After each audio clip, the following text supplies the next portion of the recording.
जिंदगी लाइव में कई लोगों को आपने कैमरे से रूबरू करवाया, उनकी कहानी लोगों तक पहुंचाई। अक्सर जब हम ऐसे शोज करते हैं तो आमतौर पे क्या होता है कि लोगों के जीवन में बदलाव भी आता है, क्योंकि जब किसी की समस्या एक मेन स्ट्रीम मीडिया में दिखाई जाती है तो प्रशासन भी उसकी तरफ ध्यान देता है, सरकार भी ध्यान देती है, वो एक तरीके से लाइमलाइट में आता है। तो कोई किस्सा आपको याद आता है जब किसी ने पलट के कहा हो कि Richa ma'am thank you so much, अच्छा हो गया मेरे को? मतलब इतने हैं कि मैं आपको बता नहीं सकती। नीतू खुराना है, वो बाद में सत्यमेव में भी, हमारे बहुत सारे गेस्ट बाय द वे, सत्यमेव जब शुरू हुआ था उनके पहले सीजन में आई थिंक 7-8 गेस्ट तो हमारे थे जो जिंदगी लाइव में आ चुके थे। अच्छा।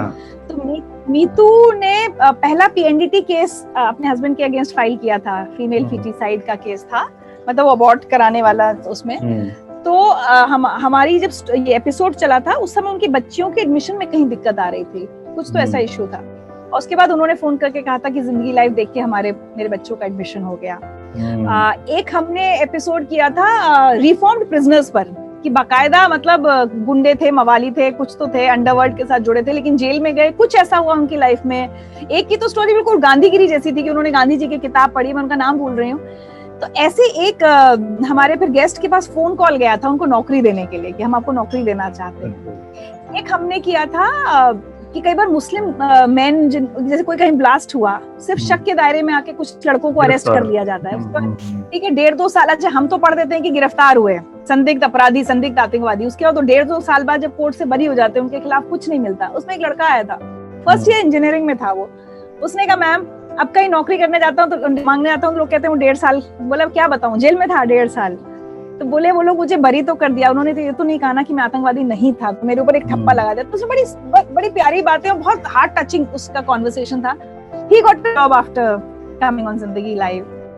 तो ऐसे तो मतलब, लेकिन मैं आपको बताऊं आनंद, सिर्फ वो लोग नहीं जो शो पर आए, मेरे लिए ज्यादा इंपॉर्टेंट पता है क्या है? मेरे लिए वो ईमेल्स बहुत इंपॉर्टेंट हुआ करती थी जो आज तक आती हैं कि आपका शो देखकर एक लड़की ने हमें उस जमाने में लिखा था, इलाहाबाद की थी वो लड़की, कि मैं स्लीपिंग पिल्स पर हूँ, मैं हर दिन सोचती हूँ आज मैं ज्यादा खा लूं तो सुसाइड कर लूं, मतलब बहुत सालों से। बोली जिंदगी लाइव जब से देखने लगी हूँ, ये बिल्कुल हमारे फर्स्ट सीजन में आई थिंक मेल आ गई थी हमारे पास, बोली मैं जिंदा रह रही हूँ, अब मेरे अंदर जिंदगी क्यों, बोली अब मुझे लग रहा है कि मुझसे ज्यादा दुख वाले बहुत लोग हैं, तो why am I complaining about life, मैं क्यों स्लीपिंग पिल्स खा रही हूँ। तो ऐसे जब मेल्स आनंद आती थी ना कि आपका शो देखकर जिंदगी जीने की हिम्मत मिली है, ऐसा लगा कि नहीं हम कुछ कर सकते हैं, हम बहुत निराश हो गए थे बट हमें आशा मिली है, मेरे लिए वो ज्यादा इम्पोर्टेंट रहा है। बिल्कुल मैम, बाकी जो गेस्ट आए हैं उनके साथ तो बहुत चेंजेस हुए। बिल्कुल मैम, दरअसल जब हमारी किसी कोशिश से किसी के जीवन में परिवर्तन हो तो एक बेहद सुकून भी हमारी आत्मा को मिलता है कि हमने किसी के लिए कुछ किया। तो 2017 में जिंदगी लाइव वापस आया, 13 एपिसोड हुए, उसकी रूपरेखा कैसे तैयार हुई? वो ईटीवी पे आया, तो ईटीवी भी नेटवर्क 18 का ही हिस्सा है, तो मतलब कुछ उसमें ऐसी रूपरेखा नहीं थी। मेरे पास एक कॉल आया कि ईटीवी वाले ऐसा सोच रहे हैं कि आपके साथ एक शो बनाया जाए, फिर यही बात होती रही कि भाई अब जिंदगी लाइव है, नेटवर्क सेम है, तो क्यों ना जिंदगी लाइव रिटर्न्स कर लिया जाए। तो वो एक 13 एपिसोड्स की, उसमें मतलब कुछ बहुत वैसा नहीं था, राजेश रैना जी वगैरह सब लोग इन्वॉल्व थे। तो वो 13 एपिसोड के लिए मुझे फिर एक फ्रेश टीम दी गई और उस टीम को पूरा नए सिरे से सब सिखाना। उस बीच एक्चुअली आनंद एक और बहुत इंपॉर्टेंट डेवलपमेंट हुआ था 2013 में।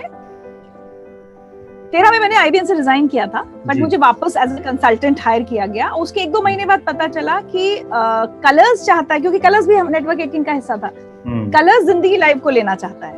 अच्छा। लेकिन उसमें ये हुआ कि जिंदगी लाइव अगर कलर्स पे जाएगा तो सिर्फ ऋचा को लेंगे, बाकी प्रोडक्शन टीम वगैरह, क्योंकि जीसी के जिस लेवल के शो बनते हैं वो एक न्यूज चैनल की टीम नहीं बना पाएगी। वो लोग, उनका सब कुछ बहुत मतलब 10-20 गुना उनका ना स्केल बड़ा होता है।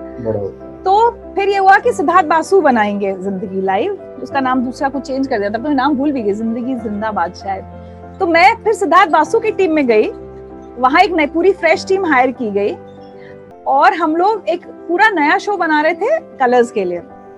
बट उसी समय management transfer of IBN 7 happened from news 18, वो सारा हुआ, और उस बीच जितने भी काम पाइपलाइन में थे उन सबको स्टॉल कर दिया गया, रोक दिया गया। अच्छा। तो रातों रात, मतलब ऐसा है कि आज 30 अप्रैल है, मुझे अभी भी याद है, शूट 2-3 दिन बाद ही होना था, तो मैं शायद पार्लर में थी और सिद्धार्थ बासु का फोन आया। हम लोग उनको बाबू बोलते हैं सब लोग इंडस्ट्री में। तो बोले कहाँ हो, मैंने कहा बाबू पार्लर तक आ गई थी शूट के लिए तैयार। बोले ठीक है बाद में बात करना, बट एक आपके सिक्स सेंस होता है ना मैंने कहा नहीं, बताइए क्या हुआ। तो बोले वो कलर्स से राजनायक का फोन आया था कि शूट रोक दो।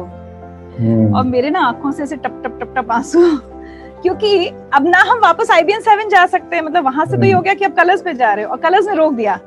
हम अगले दिन बेरोजगार थे, तो 30th April and 1st May I am jobless. और कहाँ आप कलर्स पे जाने वाले थे, कहाँ आप, यू आर अ नोबडी। तो मैंने अपनी लाइफ में ना ये सब बहुत देखा है।